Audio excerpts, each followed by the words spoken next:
안녕하세요. 오늘도 귀로 듣는 역사 이야기 시작하겠습니다. 10번째 흔적의 역사입니다. 예, 지난주에 이어서 이제 황간 이야기를 계속 하려고 합니다. 워낙 뭐 좀 많은 이야기들이 있어가지고 한 해에 다 못했네요. 괜찮으시죠? 네, 재밌습니다. 네, 거세든 남성 이야기여서 네. 어떻게 보면 이제 여성들한테는 어떤지 잘 모르겠습니다. 그래서 오늘은 이제 우리나라의 역사에 나타나는 황간 어떤 이야기들이 있는지 흥미로운 이야기들을 한번 해보려고 합니다. 네, 우리나라 역사에서 황간이 기록된 건 언제부터인가요? 예, 그 사실은 뭐 그 언젠지는 황간이 언제부터 시작됐는지 사실 모르는 건데요. 예. 기록에 이제 삼국사기 그 신라본기 흥덕왕조가 있습니다. 그게 826년의 기록이니까 한 1200에서 1300년 전 기록이네요. 그게 뭐라고 돼 있냐면 왕비가 죽었나 봐요. 그래갖고 이제 왕비를 잊지 못해서 슬픔에 빠져가지고 뭐 그랬다 그럽니다. 그러니까 대신들이 그러면 다시 왕비를 맞아주세요 이렇게 얘기를 했다 그러니까 왕이 아니다. 외짝새도 뭐 짝을 잃은 슬픔이 있는데 하물며 좋은 배필을 뭐 잃었는데 어떻게 내가 다시 이게 또 장가를 갈 수 있겠냐. 뭐 그렇게 얘기를 했다 그럽니다. 그러면서 네. 왕이 이제 시녀를 가까이 두지도 않았다 그럽니다. 시녀가 옆에 있으면 아무래도 또 이제 또 뭐 연애를 할 수 있으니까는요. 그리고 좌우에 이제 황간만을 두었다. 이렇게 지금 기록이 나와 있거든요. 거기서 이제 황간의 기록이 처음 등장하게 되는 거죠.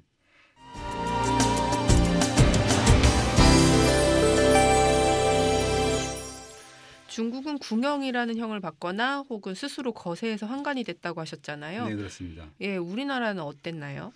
예, 고려사의 그 열전 환자라는 편이 있는데 그 환자가 이제 황간을 얘기하는 거죠. 거기 보면은 짧은 기록이 나와요. 뭐라고 나오냐면 고려는 거세하는 형벌을 쓰지 않았다. 거세하는 형벌이 뭐라 그랬죠? 그게 궁형이잖아요. 궁형. 네네. 그래서 어렸을 때 개에 물린 자가 모두 환자가 되었다. 황간이 되었다는 거죠. 그러니까 그 뭐 일부러 자르거나 아니면 궁형을 주거나 뭐 이런 식으로 해서 그 거세하지 않았다는 거죠. 그래서 개에 물린 자만 어릴 때 개에 물린 자만 황간을 시켰다 이렇게 되는 거고요. 뭐 그들의 직책은 내궁이나 옥에서 직책을 가졌을 뿐이다. 조정의 관원은 되지 못했다 이렇게 나옵니다. 얼마나 개에 물린 사람이 많았으면 그랬나 싶네요. 그렇게 예. 아이들이 옛날에 뭐 벗고 다녀서 그랬는지 우리 지금 상상을 해보면 상상이 안 가는 거거든요. 예. 지적을 해서 그런 건 잘 모르겠네요. 그 부분에 대해서는. 그러니까 고려 조선에서는 의도적으로 황간을 두지 않았다는 뜻인가요? 예, 원칙적으로는 그랬다고 볼 수가 있습니다. 황간의 수가 그렇게 많은 편은 아니었다 그래요. 예를 들자면 고려 문종 때인데 11세기 때거든요. 그래서 환관과 급사를 10여 명씩 두었다 이렇게 얘기가 나옵니다. 그래서 고려 중기만 하더라도 그 황관들을 이제 내궁에서 내궁이라는 거 이제 궁궐 그 내부 내정 네. 이런 거 왕이나 비빈의 심부름을 하는 것이 이제 주된 임무였다. 그러면서 이제 조선 초가 돼가지고 명나라가 조선에 그 황관을 수십 명씩 보내라 이렇게 조칙을 내리거든요. 네. 그때 이제 아마도 조정 차원에서 거세를 해가지고 중국에 좀 보낸 사람이 있지 않았을까. 정확한 기록은 없습니다. 그렇다면 그 거세 수술은 누가 했을까요? 그러니까 이거 기록이 좀 없으니까요. 예. 다만 이제 좀 거론할 수 있는 사람이 이제 그 책에 좀 나오는데요. 예. 그 의원들 혹시 그 정식 의사잖아요. 네. 그런 사람들이 뭐 하지 않았나 뭐 이렇게 생각이 드는데 예. 사실 옛날에는 그 의과 외과 수술을 안 했거든요. 그 예. 약, 침, 뜸 이런 걸 사용했기 때문에 그분들이 하지는 않았을 것이다. 중국에서도 그 정식 의원들이 궁형을 하지는 않았다 그런 거거든요. 그래서 백정은 어떨까라는 생각을 해보는데요. 백정들 같은 경우는 이제 도축을 전담을 하잖아요. 말이나 네. 소를 이제 거세도 하고 뭐 그렇다는데 그 관에 철저한 관리를 받았다 그러니까 정부가 만약에 이제 그 명나라의 명을 받아가지고 황간을 만들 때 아마도 동원령을 내렸다 그러면 그렇게 시술을 하지 않았을까 그렇게 생각은 합니다. 그리고 천민이 맡았을 거라고 생각을 하기 때문에 아마도 백정이 맡았을 것이다라는 게 이제 연구자들 얘기입니다. 예. 기록은 없습니다. 그렇군요. 네. 그럼 고려 시대로 얘기를 돌아갈까요? 고려 때는 황간의 수도 적고 역할도 미미했다고 하는데요. 전반적으로 그런데요. 이게 반짝한 때가 좀 있었는데 그때 이제 그 고려 의종 때였는데 네. 그때 이제 천민 출신의 황간인 정암 요 분이 아주 대단한 분입니다. 이 정암이 아까 얘기했듯이 네. 어릴 때 개에 물려가지고 고자가 된 뭐 그런 사람인데요. 그 궁에 들어가서 황간이 되었다 그러는데 의종이 재밌는 사람인데 그 왕위에 오르자마자 정사는 뒷전이고 택견 구경, 뭐 사냥, 유람 이런 걸 일삼았습니다. 보통 전 시간에 얘기했듯이 당나라나 명나라나 보면 황간들이 득실할 경우에는 왕은 어떻게 보면 되게 황제나 왕은 좀 이렇게 뒤에서 유흥이나 즐기고 정사를 안 돌보는 그런 형태였잖아요. 예. 마찬가지로 의정도 똑같은 현상이었는데요. 신료들은 쳐다보지도 않았고 결국은 이제 의정의 주변만 지킨 사람이 이제 정함이었다는 거죠. 그래서 의정이 임금이 자기가 차고 있던 허리띠까지 하살했다 그럽니다. 엄청난 총애를 받은 거네요. 예, 그런 거죠. 그래서 대궐 30보 안에 2,000칸이 넘는 집을 짓고 200칸이 넘는 집을 짓고 누각을 마련하고 뭐 그랬다 그러는데 호화 생활을 즐겼다 그러고요. 그래서 풍수가들이 그때 뭐라 그랬냐면은 개가 머리를 들고 주인을 향해 짓는 형상이다 이렇게 얘기를 했다는 겁니다. 그 정함이라는 사람이 문신 김전중이라는 사람이 있거든요. 예. 그 사람하고 결탁을 해갖고 매간매직을 일삼고 또 아부하고 뭐 이런 사람을 등용하고 뭐 이랬다는 겁니다. 그래서 1156년에 보면은 정함이 이제 등창을 앓고 누워서 이제 와병에 있으니까 문병을 하러 온 사람들이 많았을 거 아니에요. 그래서 인산인해를 이뤘다 그러는데요. 사람들이 그 장면을 보고 수군거렸다는데 뭐라 그랬냐면 나라의 건세가 모두 환관 고자에게 있구나 뭐 이렇게 아주 한탄을 했다 그럽니다. 의종이 이 정함을 문관직인데 한문지우라 그래서 아주 굉장히 높은 자리인데요. 국가 의식을 맡아보는 자리거든요. 그래서 굉장히 문관직이 높은 자리에 임명을 했는데 이때 대신들이 아니되옵니다라고 계속 이제 주장을 하게 되거든요. 그래서 힘겨루기를 합니다. 그래서 대신들은 출근 거부 투쟁을 벌이고 임금은 단시 투쟁으로 맞습니다. 결국 단시 투쟁을 벌인 임금이 이겨가지고 결국 그 정함이 이 관직에 살아남게 되는 그런 상황이 되는 거죠. 결국 이러한 환관 정치의 폐해 때문에 무신란이 일어난 건가요? 예, 그 정함이라는 사람이 이제 왕강치라든지 백성연이라든지 이런 그 환관들을 기용해 가지고 세를 불렸는데요. 그 백선연이라는 환관은 어떻게 보면 내연 관계를 맺고 있던 무비라는 여자가 있는데 그 무비를 의정한테 보내 가지고 굉장히 사랑을 독차지하게 만들고 그 무비하고 결탁을 하고 뭐 이런 식으로 해서 그 정치를 아주 기형적으로 만드는 그렇게 하고 그 정승명이라는 아주 그 좋은 이 관직에 있는 대신을 탄핵해 갖고 죽게 만드는데 정승명이라는 사람이 정몽주의 10대조 할아버지거든요. 그러니까 아주 그런 분들을 아주 탄압하고 죽이고 환관들을 중심으로 해서 측근 정치가 이제 벌어지는 거죠. 그러니까 의정이 개인적으로 계속 향락, 황음 이렇게 일삼아 가지고 그 조정이 이제 황폐가 되는 거고요. 그래서 자주 이제 궁 밖으로 나가서 이제 주연을 베풀고 그러니까 이제 왕을 호위하는 금의병들이 불만이 고조가 되는 거예요. 결국 이제 이것 때문에 결국 정중부의 난이잖아요. 그걸 무신난이라고 그러잖아요. 그런 것들이 이제 일어나 가지고 의정이 몰락하는 그리고 무신 정권이 세워지는 그런 단초를 제공하는 거죠.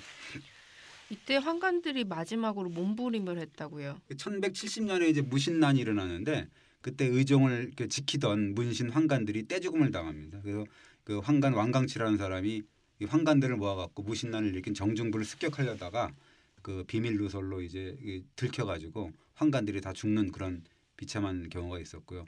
그리고 사관들이 이렇게 얘기를 합니다. 고려사를 쓰는 사관들이 뭐라 그러냐면 이 환관 정함과 문신 김존중이 밤낮으로 아주 그 사람들을 참설하라고 그래가지고 무신난이 바로 이 때문에 일어났다라고 이제 그 기록을 하게 됩니다. 그리고 이 환관들 같은 경우 그러니까 왕광치 이런 분들이 차명을 당해가지고 저작거리에 목이 내걸리는 그런 아주 비참한 꼴을 당하게 되는 거죠.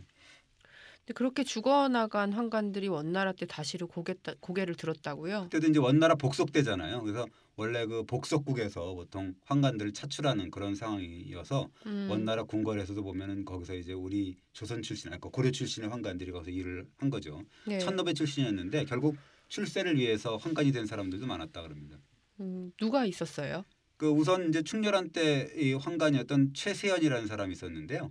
아내가 얼마나 질투가 심했는지 홧김에 스스로 이제 그 성기를 잘랐다 그러니까 어떻게 얼마나 그게 뭐 강자를 보였는지 근데 이해가 잘 안 되는데요. 고자가 됐는지 잘 모르겠어요. 근데 어쨌든 간에 그걸 해갖고 환관이 돼가지고 왕의 사랑을 한 몸에 받았다는 건데 권세를 부리고 뭐 정사에 간섭을 하고 그다음에 뇌물을 받고 뭐 그런 식으로 해서 관료들의 인면 이런 거에 관여를 했다 그럽니다. 그래서 최세연의 입에서 모든 관직이 결정이 됐다 이렇게 나오거든요.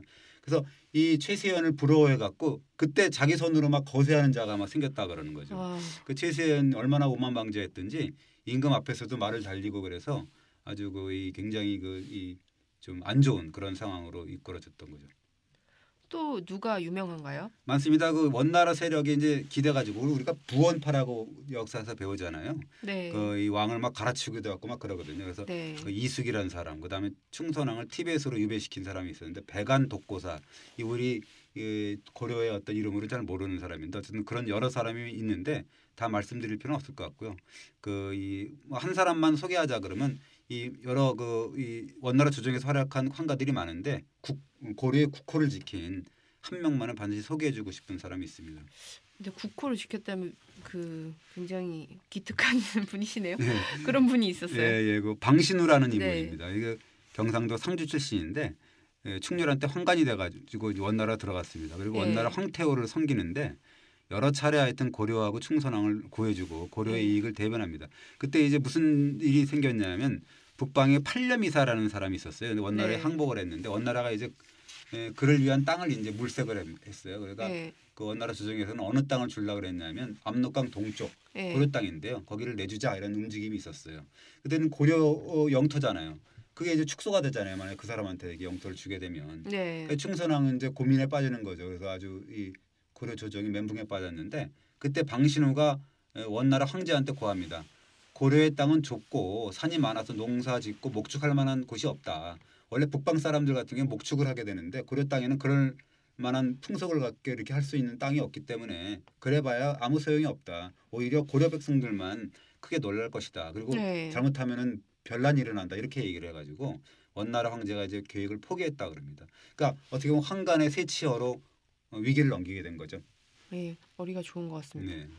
근데 이 방신우가 거만했다는 말도 있던데요. 그렇죠. 이제 뭐 그 이 원나라 조정이 기댔으니까 아무래도 네. 황태호가 이제 그 뒤에 있으니까 배후에 있으니까 고려 신하들을 몸종대하듯이 하고 뭐 머리를 숙이지 않은 재상한테는 뭐 모욕도 주기도 하고 뭐 모든 수령 백성 이런 사람들이 막 이렇게 재물도 바치게 되고 뭐 종이를 선물한 사람도 있었는데 이게 무슨 선물이냐고 트집 잡고 막 이렇게 모욕을 주고 또 어떤 경우는 뭐 딸을 그 이 바치기도 하고 뭐 그랬다 그러는데요. 예. 그렇지만 또 고려를 구하기도 했다면서요. 예, 그렇습니다. 또 있었어요. 그러니까 그 원나라에서 어떤 논의가 일어나냐면 고려가 이미 그 원나라한테 복속을 했는데 아직 고려라는 국호를 쓰고 있다. 이거는 문제다 이거죠. 예. 왜냐하면 송나라도 옛날에 그 거란한테 당해가지고 국호를 잃었고 금나라도 망했는데 왜 고려만 이 국호를 유지하게 되느냐. 이거는 좀 네. 잘못된 거 아니냐. 이거 잘못하면 이제 반란의 불씨가 일어날 수 있는 소지가 있습니다. 이렇게 얘기를 하니까 원나라 조정에서는 아, 그 옳은 소리다. 그래가지고 원나라에서 그 고려 지방에 고려에 이제 별도의 행성이라는 게 식민지 어떻게 보면 총독부 이걸 얘기를 하거든요. 예, 그 예. 설치를 하겠다 이런 계획을 마련하게 됩니다. 고려에서는 난리가 났겠네요. 그렇죠. 이제 외교 특사를 이제 막 그 파견하고 생 난리를 떠는데 사실 방법은 별로 없었던 거죠. 그래서 이때 이제 방신우가 나서게 됩니다. 방신우는 어떤 역할을 했어요? 그 자기가 모시던 이제 아까 얘기했던 황태호라고 있었잖아요. 예. 이 고려에 성을 설치하는 거는 좀 부당한 거다. 그리고 위험하다. 그래가지고 황태호한테 이제 요청을 해가지고 결국 그 계획이 취소가 되는데 이 어떻게 얘기를 하냐면 그렇습니다. 이 원나라 세조 쿠빌라이라고 우리가 흔히 들어봤잖아요. 네네. 굉장히 유명한 사람인데, 근데 이제 고려가 한 40년 정도 대몽 항쟁을 하잖아요. 예. 그러니까 그 원나라도 사실 굉장히 골치가 아팠었던 거죠. 강화도를 가가지고 한 걸 하니까 예. 사실 고려를 다 이렇게 복수를 시켜야 되는데 제대로 못 시키고 40년일 거니까 얼마나 피곤했겠어요. 그때 이제 예. 고려가 화의를 청하게 되는 겁니다. 예. 그러니까 이제 원나라 쿠빌라이가 굉장히 좋아해요. 그래서 뭐라고 특별 명령을 내리냐면 고려의 경우에는 특별히 고유의 풍습과 제도를 인정해 줘라라는 명을 내립니다. 네. 그 명을 내리는데 이때 이제 방신우가 뭐라 하냐면 그 훗날에 이제 이 바로 이 세조 쿠빌라의 유운을 물고 들어지는 거죠. 이게 유운이라고 볼 수가 있잖아요. 예. 뭐냐면 아 쿠빌라이가 옛날에 이렇게 고려의 풍습과 제도를 지켜주라 그랬는데 당신들 그러면 선조의 그 유운을 그럼 버릴 거냐 이렇게 예, 얘기를 예. 하니까 원나라도 사실은 할 말이 없는 거죠. 그러니까 그동안에 이제 방신우 같은 경우는 황태의 신임을 계속 쌓아두고 있었거든요. 그러니까 점수를 계속 쌓아두고 있었는데 예를 들자면 승려한 수백 명을 동원해 가지고 태후의 이제 복을 빌기도 하고 그리고 고려대장경을 이제 필사를 했는데 그거를 이제 황태후가 내린 금박으로 이렇게 딱 만들어 가지고 금자대장경을 만들어 가지고 그걸 또 바치기도 하고 그래서 네. 황태후의 청해를 굉장히 받았어요. 그러니까 방신우의 도움이 없었다 그러면 고려는 국호를 잃었을 것이다라고 볼 수도 있는 거죠. 아, 엄청나네요. 네. 그런데 이렇게 방신우처럼 인정받아야 될 환관이 더 있었나요? 예, 뭐 하여튼 그 충성을 다한 환관들이 좀 있었습니다. 공민왕 때 그 환관이 있었는데 김현이라는 분이 있는데요. 네. 1360년에 이제 홍건적이 쳐들어올 때 그 이 환관이 나가갖고 적 100여 명 목 베어서 죽였다. 이런 기록이 있고요. 또 역시 공민왕 때인데 안도적이라는 환관 같은 경우는 네. 공민왕과 외모가 좀 비슷하다 그럽니다. 그래서 그 김용이라는 사람이 반란을 일으킬 때 잠자리에 대신 누워 있었다 그래요. 그래서 아, 이제 그 피살되기도 하고 아이고 그때 예. 또 이 환관 이강달이라는 사람은 공민왕을 얻고 담을 넘어 도망가기도 하고 예. 임금을 지키는 아주 그 기특한 환관이었던 거죠.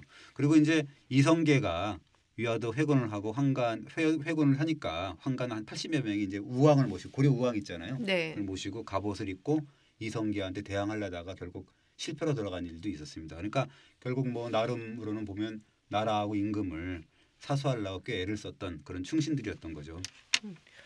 조선 때는 어땠어요? 조선 때도 환관의 폐허에는 수없이 지적이 됐었다고 하던데요. 예, 뭐 조선이 개국하자마자 서원부가 그 새 왕조를 위한 10조목 이걸 발표를 하게 됩니다. 거기에 이제 8번째가 환관을 혁파해야 됩니다. 이런 표현이 있어요. 네. 뭐냐면 이렇게 얘기를 해요.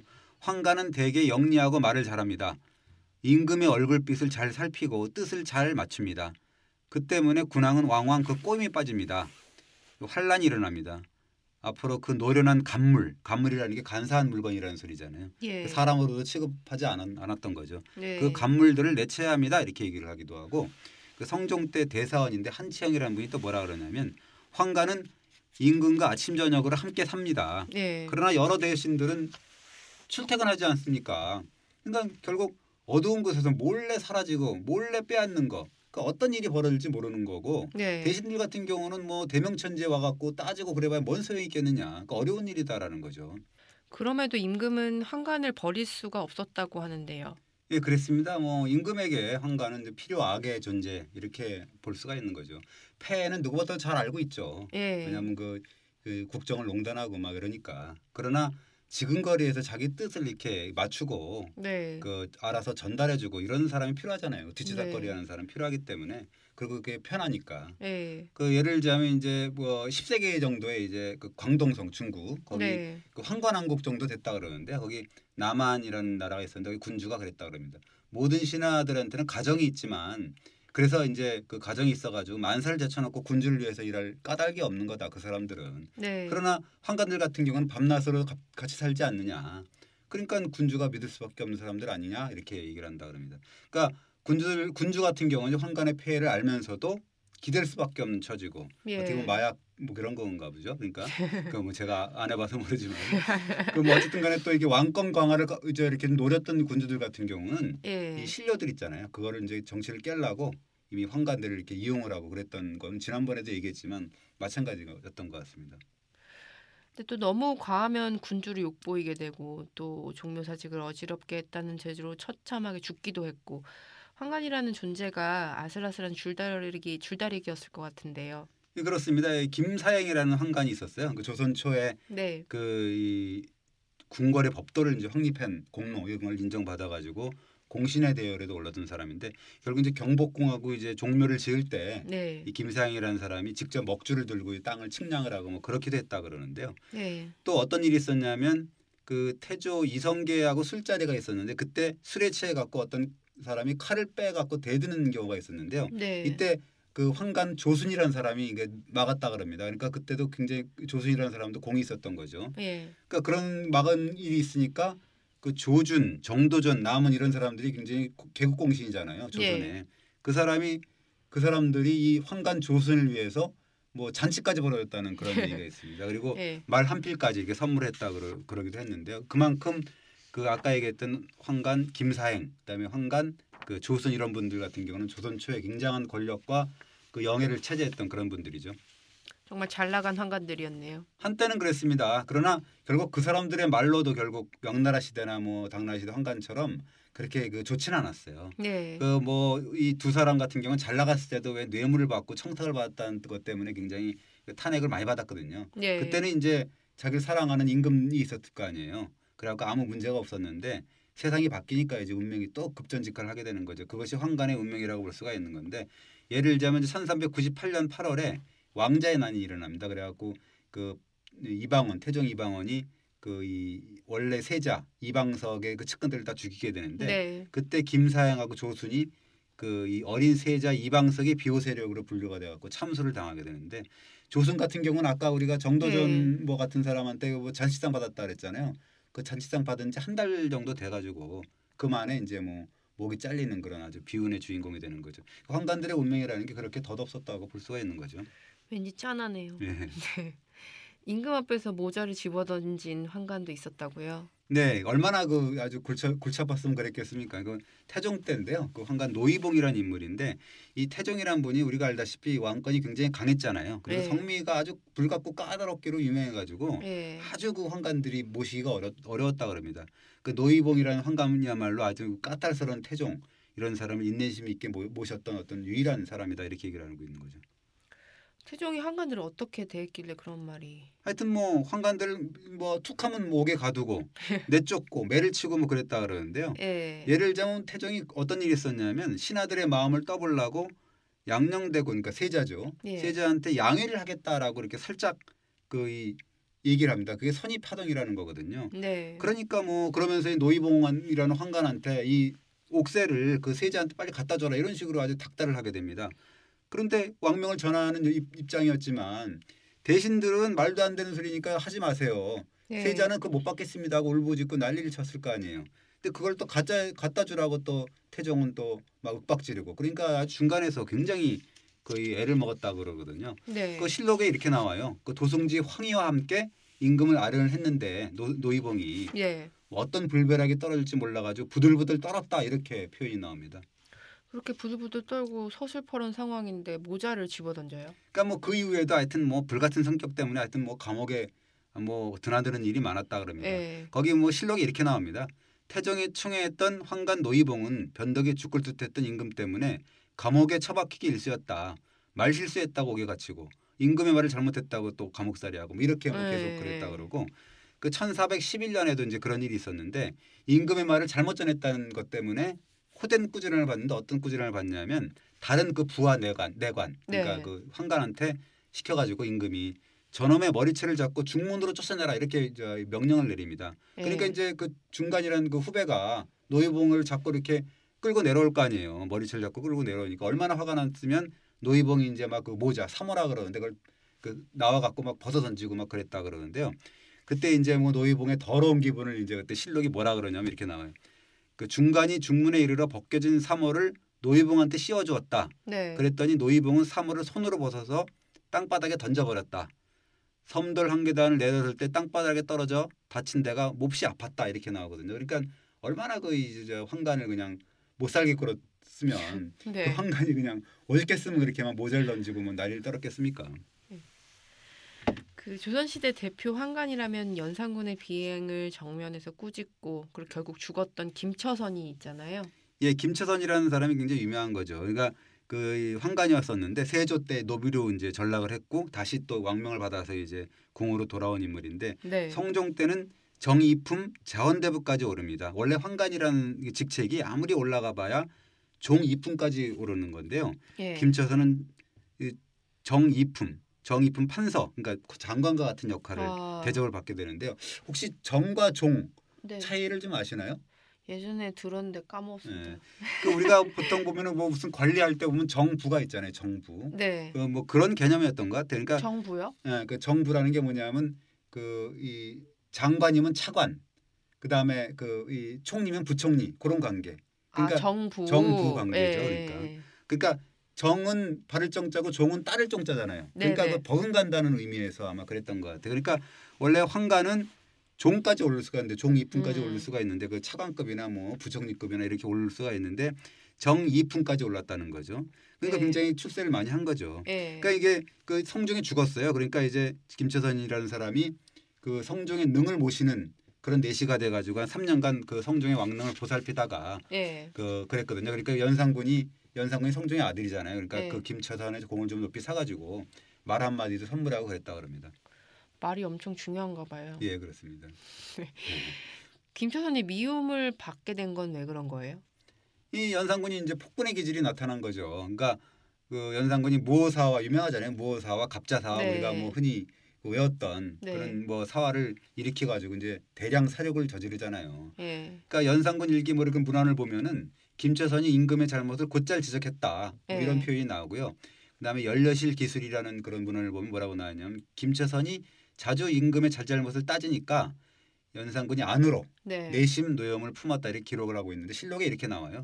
연산군이 김처선을 옥에 가두고 곤장 100대를 때린 뒤에 궁 밖으로 쫓아냈다 이렇게 나옵니다. 그러니까 그 앞에 어떤 그 말을 했는지는 안 나오고 아. 처벌만 나오거든요. 그러니까 이 예. 기록을 연결을 해버리면 연산군 이제 김처선이 자꾸 이렇게 바른 소리를 하니까 연산군이 화를 내고 곤장으로 막 때리고 하옥시키고 궁 네. 밖으로 쫓아냈다 이렇게 나오는 거죠. 결국 그게 쌓여가지고 죽음을 당한 건가요? 예, 그렇죠. 그러니까 1505년 4월 1일에 이제 파국이 일어나는데요. 김처선이 집에다가 이렇게 말을 하고 나온답니다. 내가 오늘은 꼭 죽을 거다. 네. 죽을 각오로 출근을 하고 이제 나옵니다. 다시는 돌아올 수 없을 거야 이렇게 집안에다 얘기를 하고 나오는데 임금을 아른을 하는데 이제 임금이 그때 술을 김처선한테 줬다 그래요. 예. 왜 줬는지는 모르겠는데 줬다 그럽니다. 그래서 술 따라주니까 뭐 그랬다 그럽니다. 술을 여러 번 따라주고 취했을까요? 그렇죠. 그러니까 뭐 이 죽을 각오로 왔는데 술까지 따라주니까 그래서 술이 좀 취하고 술김에 또 말을 또 했을 거 아니에요. 그러니까 네. 차마 또 어떻게 또 뭐 대놓고 했겠어요. 그러니까 죽음으로써 이렇게 얘기를 했다 그럽니다. 늙은 놈이 네 분의 임금을 섬겼는데 그리고 이 경서와 사설을 대강 통했지만은 고금을 통틀어서 상감 그러니까 연산군 뭐 당신과 같은 짓을 하는 사람은 없었습니다. 이렇게 얘기를 했다 그럽니다. 엄청난 말인데요. 그렇죠. 그러니까 이제 아니 감히 이거 황간이라는 놈이 그래도 뭐 아니 자기를 이렇게 따르고 그랬지만 자기가 네. 사랑했지만 이런 말을 하는 거는 이제 화가 너무 나니까 화살을 꺼내서 쐈다 그러는데요. 화살이 김처선 가슴팍에 이제 갈빗대를 쑤셔 파고 들었다 그러는데 김처선이 이렇게 얘기를 했다 그럽니다. 차라리 죽이세요 지금. 상감께서 오랫도록 임금 노릇을 하지 못하는 게 저는 한스러울 뿐입니다. 이렇게 외쳤다 그럽니다. 네. 그래서 연산군이 미쳐 날뛰었다고요. 뭐 그렇죠. 그러니까 화살을 다 쐈다 그러는데요. 김처선이 쓰러졌을 거 아니에요. 그러니까 네. 그러니까 이제 칼로 막 다리를 자르고 그리고 일어나라 막 일어나 다녀라 막 이런 식으로 또 명령을 했다 그러는데 김처선이 빠득빠득 이렇게 얘기를 했다 그럽니다. 아니 전하는 다리가 부러졌는데 일어날 수 있습니까라고 아주 그냥 대들었다 그럽니다. 죽어가는 상황에서도 말대꾸를. 네. 그 순간 연산군이 이제 제정신이 아니었겠네요. 정신줄을 놓은 것 같아요. 그러니까 뭐 사람이 아니었다고 볼 수가 있는 거죠. 그러니까 김처선 혀를 뭐 이렇게 자르고 네. 배를 가르고 창자를 끄집어내고 아우, 예. 그리고 시체를 막 범한테 줬다 그러는데 나중에 그 기록을 보면은 호랑이도 그 시체를 먹지 않았다 이렇게 나옵니다. 아 너무 끔찍합니다. 연산군 광기가 대단했던 거죠. 예. 그러니까 어떻게 보면 연산군으로서는 김처선의 극언, 예. 뭐 어떻게 보면 간언이 굉장히 뼈저린 거였는데요. 그래서 연산군이 뭐라 그랬냐면 김처선의 첫자도 꺼내지 마라 이렇게 얘기를 합니다. 과거에서 첫자를 썼다가 합격이 취소된 사례가 있었다고요. 그렇죠. 이제 연산군이 그렇게 얘기를 하니까 그 뭐라 그러냐면 첫자를 이름에 가진 대신 이름을 네. 바꿔라 이렇게도 얘기를 하고 그 뭐 아까 무슨 얘기냐면 이제 과거 답안지에다가 예. 첫자를 썼나 봐요. 근데 그 사람이 합격이 됐습니다. 그가 누구냐면 그 건벌이라는 유생이었는데 예. 합격이 됐는데 첫자가 발견이 되니까 취소시켜 버렸어요 합격을. 아, 정말. 그 이제 건벌이라는 사람은 3년 뒤에 다시 공부해 가지고 그 이 합격을 했다 그러는데 지금으로 따지면 얼마나 황당한 일입니까? 3년 뒤에 다시 공부해 갖고 딱 그 33명만 뽑거든요. 그 네네네. 뭐 이제 과거라는 게 그러니까 얼마나 어려운 과정이었는데 다시 3년 후에 다시 그 군대 다시 끌려가는 것보다 더 아주 똑똑한 행벌이라고 봐야죠. 아, 네, 정말 무섭습니다. 근데 네. 그뿐이 아니었다고요. 예, 하여튼 뭐 김처선의 집을 허물고 연못을 만들고 그 역적을 보통 그렇게 하거든요. 역적이 네. 나타나면 그 집을 깨부수고 연못을 만들어요. 그걸 파가 저택이라고 하거든요. 예. 그런 식으로 역적짓을 하는 사람들은 아주 혹독하게 다뤘는데 죄명을 돌에 새겨 갖고 묻으라 그러고 그리고 양자를 얻었었는데 김처선이 예. 이공신이라는 사람인데 그것도 죽이고 그다음 7층까지 죄인을 만들고 부모 무덤도 뭉개뜨려 버리고 그런 식으로 했다 그럽니다. 근데 너무 비참하네요. 네, 그렇습니다. 근데 중종 반정이 난 다음에는 사면 복권이 됐나요? 뭐 그래야 됐겠죠. 그러니까 그게 아니었습니다. 뭐 이게 이제 황간의 뭐 한계라 그럴까요? 그렇다고 볼 수가 있는 거죠. 무슨 일이 있었어요? 중종반정이 일어난 다음에 이제 김처선을 선양해야 된다. 너무 비참하게 죽은 김처선이 네. 그래도 충신이 아니냐 이렇게 이제 선양해야 된다라고 여론이 일었는데요. 예. 근데 중종이 이상한 말을 합니다. 뭐라 하냐면 김처선은 술에 취해서 망령된 말을 해서 스스로 실수한 거다. 네. 바른 말을 하는데 뜻을 두었던 것이 아니다. 이렇게 얘기를 합니다. 그게 무슨 뜻이에요? 그러니까 그냥 뭐냐면 뭐 죽음을 무릅쓴 거 아니에요. 그 네. 아주 간언을 한 건데 그것을 술김에 내뱉은 망령된 말이라고 한 거죠. 손가락질을 한 거예요. 그러니까 아무리 바른 말을 했다 그러지만 환관이 주제넘게 임금한테 네. 그렇게 대들은 거는 그건 잘못된 거다. 그런 거죠. 그러니까 어떻게 보면 환관의 그 어떻게 보면 한계, 그 중종으로 봐갖고는 어떻게 보면 환관의 바로를 염려한 거라고 볼 수도 있는 거죠. 그러니까 어떻게 보면 임금의 시각으로 볼 수밖에 없는 네, 거겠죠. 그렇습니다. 네. 그것으로 김처선의 선양 논의가 끝난 건가요? 그렇지는 않았습니다. 명조 때인데요. 그 1751년이니까 250년 정도 뒤 그때 네. 이제 김처선을 기리는 정문. 그 정문이라는 게 이제 정려문이라고 얘기하잖아요. 효자, 네. 열부, 열려 이런 식으로 해서 이제 그 대문이나 아니면 그 마을 앞에 붉은 문을 세워주는 거거든요. 네. 그걸 그 세웠다 그러는 건데요. 김처선 사건 같은 경우는 여러 이제 교훈을 남기게 되는 거죠. 어떻게 보면 그 이 환관이라는 게 나라를 망하게 하는 어떤 부정적인 이미지, 네. 뭐 그런 환관이 아니고 충성스러운 어떤 신하의 이미지 이런 걸 네. 던진 거죠. 그리고 뭐 어떻게 보면 또 아무리 임금하고 나라를 위해서 이제 충성을 다했어도 환관은 환관일 뿐이다. 뭐 이런 어떤 한계 이런 네. 것도 이제 동시에 전해주는 그런 그 사례가 되는 거죠. 지난 시간 이어서 이제 계속 얘기를 들으니까 환관들이 참 안 된 것 같아요. 어떻게 보면 우리가 네. 이제 환관을 보통 간사한 사람이라든지 뭐 불완전한 사람, 네. 해졌잖아요. 그러니까 네. 그리고 역적, 그 간사, 말을 만들어내는 사람들, 뭐 이런 부정적인 이미지잖아요. 네. 그럼 사실 뭐 환관들 중에서는 정말 조고, 작년에 지난주에 그 얘기했던 뭐 위충현, 네. 유근 이런 사람들은 사실 나라를 어지럽히는 환관들이잖아요. 뭐 그렇지만 또 죽음을 무릅쓰고 또 가난한 사람들을 김처선이라는 인물들도 네. 있었고요. 뭐 이런 대접도 받지 못하고 그 뭐 하여튼 여기서 이제 뭐 조조 아시죠? 그 후한 말기에 그 네. 삼국지에 나오는 조조가 이런 말을 했습니다. 무슨 말이냐면은 그 대장군이었던 그 하진이라는 사람이 있었는데 그때 네. 이제 환관들이 절멸시켜야 된다라고 막 얘기를 하거든요. 그래서 다 죽여야 된다고 하니까 조조가 이렇게 얘기를 합니다. 환관은 원래부터 있었다 옛날부터. 네. 다만 군주의 총애를 빌려가지고 일이 여기까지 온 것이다 이렇게 얘기를 하거든요. 그건 뭐냐면 모든 악의 근원은 환관이 아니고 네. 환관에게 힘을 빌어준 군주다 이렇게 얘기를 하는 거거든요. 그렇게 얘기를 합니다. 그러니까 결국은 뭐냐면 그 이 모든 악의 근원은 그 환관을 잘못 기용한 군주라는 얘기죠. 그러니까 네. 어떻게 보면 이제 환관 이야기의 결말이라는 건 그거죠. 그 환관을 위한 어떻게 보면 변명이라고 볼 수가 있는데 모든 책임은 나라를 망하게 하는 책임은 사실은 이 군주에 있다 이렇게 볼 수가 있는 거죠. 예, 지난주 그리고 이번 주 이렇게 해서 2주 동안 환관 얘기를 했는데요. 네, 그렇습니다. 예, 오늘 저희가 녹음하는 날이 올해 마지막 날입니다. 네, 그렇습니다. 네, 올해 어떠셨나요? 아주 뭐 재밌었습니다. 하여튼 뭐 여러 가지 그 일이 많았고요. 뭐 또 저는 재밌었는데 사실 그 나라는 별로 재밌지 않았던 그런 거였잖아요. 그래서 네. 올해는 사실 잊을 수 없는 날인 것 같아요. 해인 것 같아요. 내년에도 네. 결코 잊어서는 안 되는 해가 아니었나 생각이 들고 네. 그걸 뭐 이렇게 어떤 토대로 해가지고 그 잊어서는 안 되지만 내년엔 그래도 이걸 토대로 해가지고 좀 좋은 일만 좀 많았으면 좋겠습니다. 우리 이마영 기자는 작년에 어땠습니까? 뭐 이제 개인적으로 많이 바빴고 네, 뭐 굉장히 슬픈 뉴스가 많아가지고 네, 그렇습니다. 예, 이 기자 일을 한다는 게 참 힘든 한 해가 아니었나 싶습니다. 그 기자로서는 굉장히 현장이 있고 뭐 이렇게 네. 또 기사를 쓴다는 게 괴로울 수도 있었던 어떤 네. 한 해였던 것 같은데요. 내년에는 또 양띠인데 양띠가 그렇다는 겁니다. 그러니까 고지식하게 어떻게 보면 그 또박또박 그러니까 뒤를 안 돌아보고 옆을 안 돌아본답니다. 이렇게 뚜벅뚜벅 앞만 보고 걸어간다는 거거든요. 그래서 그 양띠처럼 고지식하게 옳은 것만 그리고 정의를 뜻하고 정직을 뜻하고 뭐 그렇다는 거거든요. 그리고 그 부자인 양이 없다 그러는 거거든요. 네. 그 부자인 양이 없다는 거는 굉장히 그 정의롭고 뭐 그렇다는 얘기이기 때문에 그러니까 아주 꼼수를 부려가서 돈을 벌거나 그런 상황이 아니기 때문에 그래서 우리가 양처럼 아주 이 선하게 사는 순한 양처럼 네. 살아야 되지 않을까 생각이 됩니다. 그 한 해도 굉장히 그 저희가 노력을 많이 할 테니까요. 재미있는 소식을 가지고 계속 일주일만에 한 번씩 여러분들을 찾아뵙겠습니다. 이마영 기자도 그렇게 하시죠? 네, 저는 사실 10회 동안 되게 재미있는 얘기를 들은 기분인데요. 네. 내년 좀 더 말을 많이 하도록 알겠습니다. 해보겠습니다. 네, 제가 좀 말을 줄여야 될 것 아니요, 같습니다. 아니요, 그런 말씀이 아니에요. 알겠습니다. 하여튼 새해도 복 많이 받으십시오. 예, 새해 복 많이 받으세요. 네.